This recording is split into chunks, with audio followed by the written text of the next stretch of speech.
Hi lovelies, and welcome to the Witch's Cookery. Today we're preparing for Yule. Yule is coming up in 21 days and I want to give you some inspiration on how to celebrate Yule. I want to give you some background on the pagan history and traditions that still carry to modern day and teach you a little bit more about the Yule and Christmas traditions in my area, southern Germany. But what witchy shenanigans are we up to today? First, I want to share a little bit more about the traditional Christmas figures that you might know in modern days and the pagan background behind them, because they're mostly influenced by Germanic and Nordic paganism. Then we're going to warm up with some kitchen witchery, making traditional Thomas wheels. Of course, we're also going to venture to the forest to get a tree, learn more about the symbolism of traditional Christmas tree or Yule tree ornaments, and then we're going to make my house super cozy and comfy. Are you ready? Get a tea and let's go!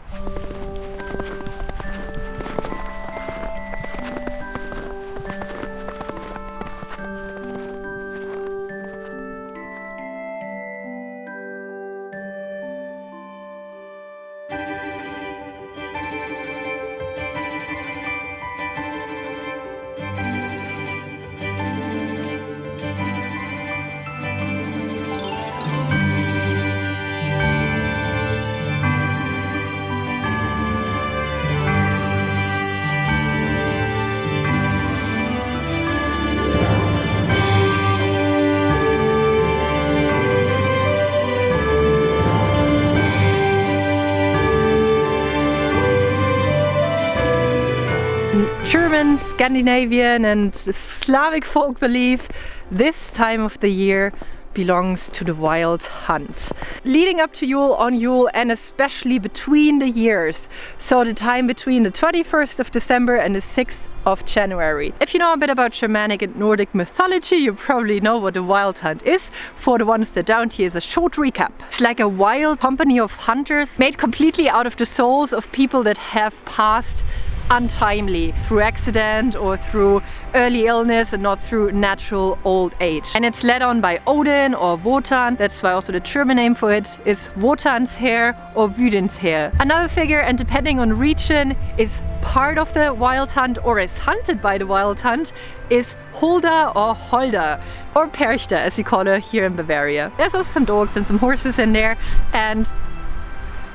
but things that you might not know is that a lot of the Christmas tradition that at first glance sound very childish do actually have their origin in that story. Now, while the wild hunt was not necessarily considered evil-spirited, it was also advisable to get them on your good side when they flew through the air or went through your village. Especially in this area, it was custom to leave out milk, bread and beer for the Schimmelreiter, the horseman or Wotan. I bet you can think of another jolly fella that comes through your chimney on some or other animal that you leave out milk and cookies and maybe a little bit of whiskey. In Scandinavia, the farmer believed if they wouldn't leave a little bit of the crops or of the grass on the field for Odin's horse to find and eat during the winter, the wild hunt would get them. And especially if you're from the north of Europe and you have the figure of Saint Nicholas, you will know that you always leave a carrot or a little bit of hay for his horse. That's just some of the fun examples how this old ancient pagan stories have carried on to today's Christmas traditions that every child knows. Now, there's another figure in the wild hunt that didn't quite make it across the pond but is still very much alive, especially here in southern Germany. Freya, Holder or Pächter, how we call her, the big mother goddess. Now, you might or might not know this, but here in Bavaria we don't have Santa. Santa is not a thing that doesn't exist. We have the Christkind, a tall lady with like blonde curly hair, all dressed in white. The Christkind will bring on the 24th of December presents for the good kids. But we have another day that we celebrate in December, the 6th of December, Saint Nick. And Saint Nick that brings chocolates and nuts and apples and tangerines. It's always accompanied by the Krampus, a furry, evil figure with gleaming red eyes that will punish the bad children for not behaving. And both the figures, the Christkind and the Krampus, is actually one and the same person, because Berchtau, Hulda, Holda is the two-faced goddess. On one side, she's very kind and loving, gifts the people that deserve it. On the other side, in mythology, we also know her as this vengeful, cruel goddess that has a specific hate for lazy children and women. And there are many more, but let's get home because it's like super cold and snowy and my battery is dying. We'll tell you more when we have a nice hot cup of tea in front of us, okay? Warm up.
I'm more of a coffee drinker, but recently I'm really obsessed with flavored black teas. And it's so yummy and easy to throw in a little bit of a kitchen witchery there. Just cut up a couple of orange wheels to symbolize the sun that we're wishing back for the next year. Very much Yule themed. Citrus scent really helps to lift your spirits, your mood. Then I take my lucky number and add that amount of cloves to draw in fortune and good luck, and to symbolize and bring success to my intention for the day, I put in the cinnamon stick. Now incidentally, all these things flavor-wise also go very well together and it tastes very Christmassy and warm and cozy. And definitely help to bring some feeling back into my bones. You know what would go great with that? Something freshly baked. And today I want to do some traditional pagan kitchen witchery. In many European countries, for the holidays, we have Gebildebrote. It's a shaped bread that has a symbolic character and was used since ancient on. And here in Bavaria and the entire Alpine region, we also have a specific baked good for Yule. We know it as the Thomasradel, the Thomas wheel. If you're from Sweden, you might know this bread too under a different name as the Yule wagon or the golden wagon. With Christianization, the winter solstice became the Saint Thomas Day. And the day wasn't just picked at random, of course it also had some pagan history behind it. In etymological studies we see a close connection between the name of Thomas and Lunar, which is the same as the god Thor, that with Christian symbolism replaced the old pagan god. The figure of Lunar or Thor would ride ahead of the wild hunt and warn the people in the villages that it would arrive soon. Now we know Lunar as the weather god, but also as the patron of the farmers. Being so close linked to the weather, obviously it was also a god of agriculture. So very, very important to the people back in the days because that's how they survived. And he was honored on Yule by bringing greenery into the house or by baking specifically shaped bread in his honor. The Roman Empire at that time of year also celebrated something very similar. The Saturnalia with Saturn, also a god of agriculture, of farmers, and the Sol Invictus, the unbeatable sun that would rise again after the winter. Nowadays the shape of the Thomas wheel has unfortunately a couple of negative connotations due to many Germanic and Nordic runes and symbols being misused by the Nazis during Second World War, or even now the white supremacists use them. But originally the swastika was used for millennia in many Eurasian countries and cultures as a symbol of good luck, of spirituality, and specifically in a Germanic context it also symbolized the lightnings of Lunar, or could sometimes be interpreted as the sun wheel. And as with Yule we're hoping and celebrating for the sun to come back, That is a very key symbol as well. Plus it tastes super yummy. By the way, last December I did a hashtag 21 days till Yule, where I made a video on Yule traditions and pagan history almost every day, and every other day I posted on my Instagram, and there you can also read more about the dark customs that we have around Thomas Day with Donar or the bloody Thomas going from house to house to scare the children. Especially if you're a novice kitchen witch or you don't want to waste your time to stencil out 1001 Christmas cookies, you will be happy to hear that this is a quick and easy recipe. You start with proving the yeast. Just means that you throw yeast and sugar and warm milk into a bowl, add a couple of eggs, make sure they're like room temperature because the yeast likes it warm and cozy, and then you're just gonna let it sit for about 10 minutes, and if there are bubbles, then that means your yeast is alive and will make your bread rise. Now we need soft butter. Notice there's a difference between melted butter and soft butter. This will make it much easier later on to knead the dough. And toss in the flour, and then of course for the taste you want a little swig of something something. Typically you would use rum, but I didn't have any. I used amaretto, but actually that was very nice. Pinch of salt just to balance out the taste, and then a zest of half a lemon just gives it an extra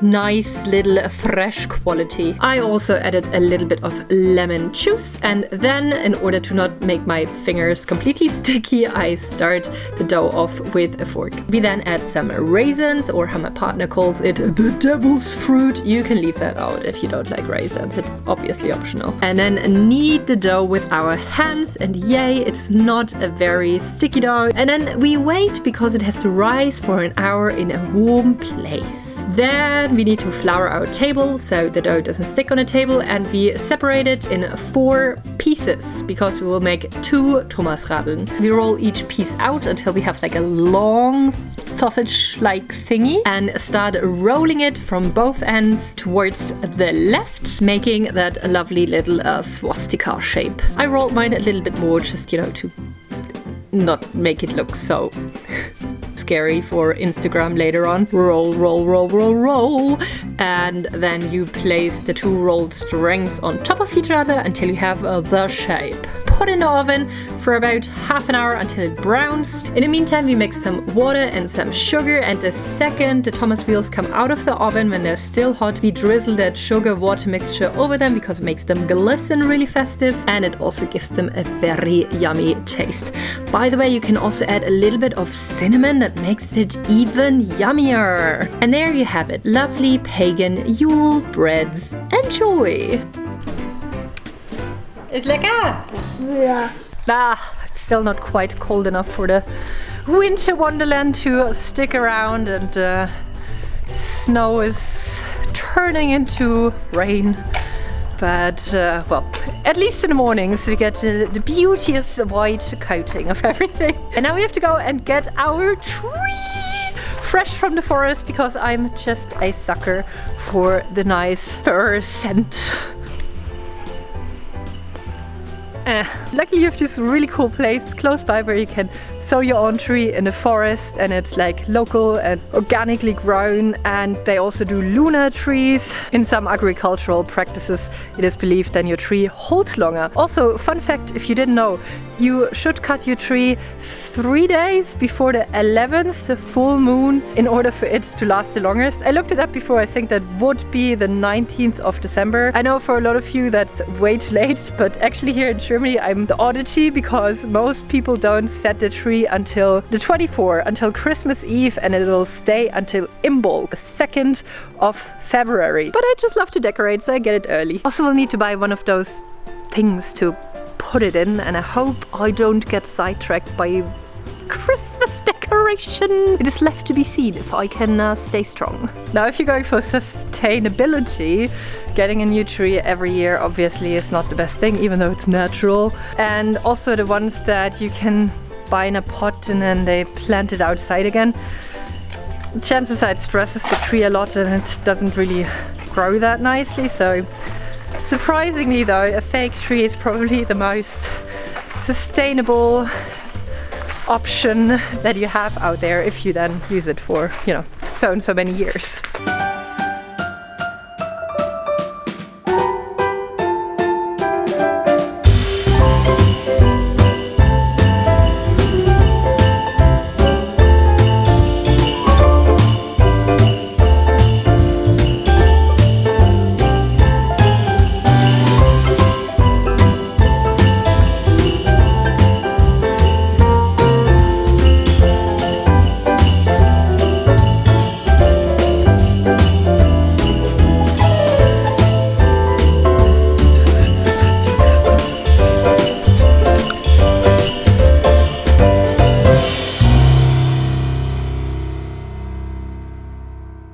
One of my favorite things to do when Yule rolls around is to decorate. Decorate for Christmas, decorate for Yule. If you do want to know more about the history of the Christmas tree, you can find that in one of my vlogs. I will link it up here from last year. It's not as old as some might think, but what we do know is that since ancient times on, certain greenery was brought into the house, and not an entire tree, but certain twigs, for example from the apple tree or the cherry tree, as well as evergreens, holly, mistles. More towards the Roman culture during Saturnalia, also ivy and laurel would be used to honor Saturn, and of course all of them also have a certain lore or folk witchery reason behind them. But mainly it was brought in to symbolize fertility and to keep the greenery alive. For the people back in the days, winter was a very scary concept. There was nothing growing that there could eat.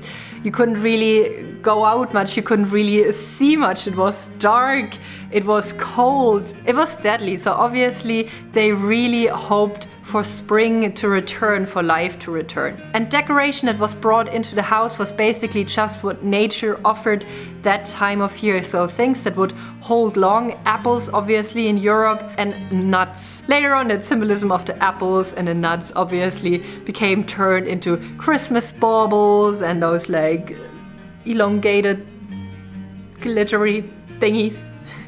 You know which ones I mean. If you feel you want to give some meaning to your Christmas tree or Yule tree, obviously you can play a little bit with symbolism in decor, what you put there. Stars don't only symbolize the stars at the night sky, it can also symbolize the bright light, the sun. Same with dried orange wheels. First of all, they smell delicious, they're so easy and cheap to make, and they look very, very cute in a naturally decorated tree. With them you can also call in happiness for your house. And then we move on to gingerbread. If you are a baker, a little kitchen witch, throw in cinnamon, throw in cloves, throw in cardamom, all those spices associated with luck, with success. Work your intention, work your magic in there and hang them on your tree to draw exactly that into your life. If you're a little bit handy, you can also make ornamental spell bags that you fill with certain herbs, or you just put herbs bundles directly on your tree, or also dried flowers that mean something special to you. I personally made wax melts and I put them on the tree,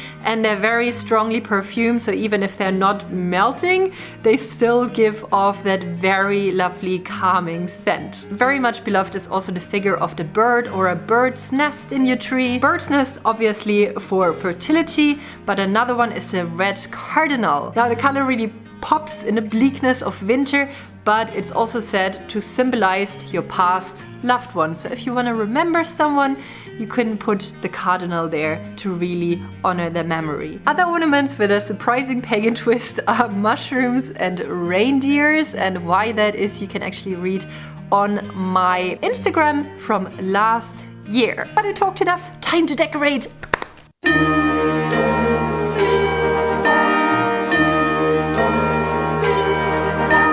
Ding dong, ding, them bells are playing loud and clear.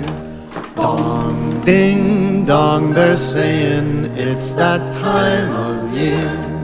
For dreams of snow and stolen kisses neath the mistletoe. For kids from 1 to 96 with eyes and hearts aglow. Ding dong, bells they chime, for now it's Christmas time. Yuletide carol choirs, angels in the snow. Chestnuts, open fires, rides from long ago. Hark the herald, all ye faithful, golden days of yore. Listen to the same old songs 1,000 times and more. Ding dong, bells they chime, for now it's Christmas time.